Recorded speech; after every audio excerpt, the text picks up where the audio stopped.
Hello, and welcome back to This Month on the Railroad, my monthly train news series. Today we'll be recapping the first month of 2023, which was full of interesting stories, so without further ado, let's go. On January 6th, the first Amtrak Venture cab car was spotted on Google Street View of all places. What appears to be a regular Venture coach has been fitted with a cab resembling that of an SC-44 Charger locomotive, and it can be seen sitting on one of the shop tracks at the Siemens Mobility plant, half painted in Amtrak California paint. This car will most likely enter service late this year on the Amtrak San Joaquins, replacing F-40 non-powered control units. 3 days later, down in Florida, Brightline revealed renderings of its long-awaited Orlando station. They report that the all-new 125-mile-per-hour line to Orlando is more than 90% complete, and the station will open to passengers in just a few months. The next day, the MTA announced plans for its Interborough Express project, which will be New York City's first light rail service connecting underserved parts of Brooklyn and Queens. This line will operate over existing Long Island Railroad and CSX trackage, most likely being built on an elevated line above it. While it's only in the pre-planning stage right now, the Interborough Express will eventually add to New York's massive public transit system a few years from now. After more than a week of little notable news, on the 19th, Amtrak issued an official request for information regarding future long-distance rail cars. Essentially, this was Amtrak officially expressing interest in replacing Superliners, Viewliner 1s, and Amfleet 2s. While Siemens Mobility was recently chosen as a manufacturer for new short-distance equipment, this request for information most likely means that Amtrak is open to other manufacturers too. At this point, it's unknown what sort of design Amtrak is looking for, or whether these cars will be based off an existing design or something all new. Personally, I'm not too sure what manufacturer is most likely to be chosen, as most manufacturers have either had issues delivering equipment on time, or already have massive existing orders with Amtrak. I guess only time will tell. Unfortunately, on the next day, the Tampa Bay Area Regional Transit Authority Board voted to disband, shutting down after failing to create a Tampa area commuter rail for more than a decade.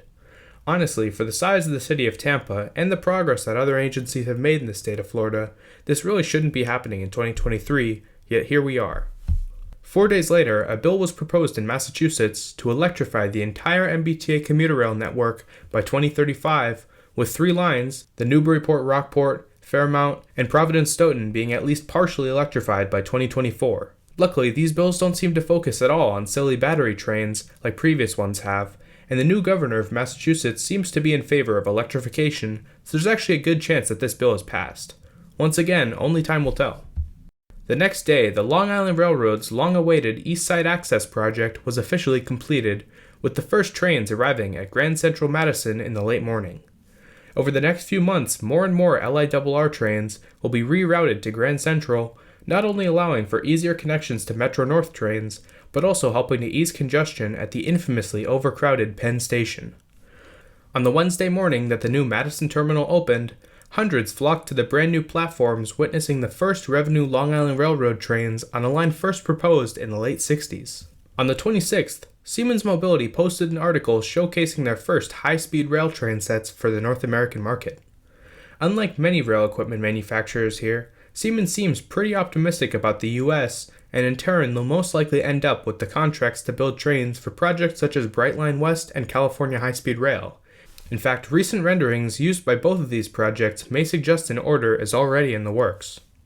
4 days later, on the 30th, President Joe Biden announced a federal investment of up to $4.7 billion to replace the Baltimore and Potomac Tunnel in Baltimore, Maryland.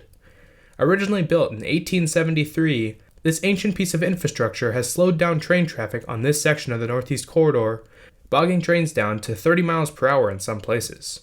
This replacement project, estimated to cost somewhere around $6 billion, is largely being bankrolled by the feds, but both Amtrak and the state of Maryland have committed to paying the remainder of the $6 billion. Work on building the new Frederick Douglass Tunnel will begin later this year, eventually upgrading track speeds to as high as 110 miles per hour into Baltimore Penn Station. On the same day, Canada's Via Rail issued a similar request to Amtrak in search of new long-distance rail cars. Much like Amtrak, at this point in time, nobody knows which manufacturer will be chosen to build these cars, but the advent of 2 large orders will most likely make manufacturers more interested in designing a new car type for both of these railroads. I'd be surprised if Amtrak and Via ended up choosing different manufacturers. No matter what happens, these new cars will replace cars dating back as far as the 1950s on Via.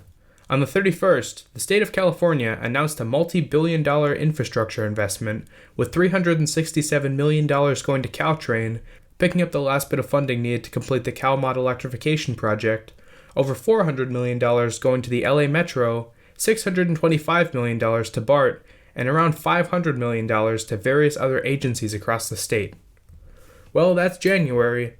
Thanks again for watching, and sorry for being so late to upload this month. School's been busy recently, but luckily there's a lot of exciting content coming in the near future, so stay tuned.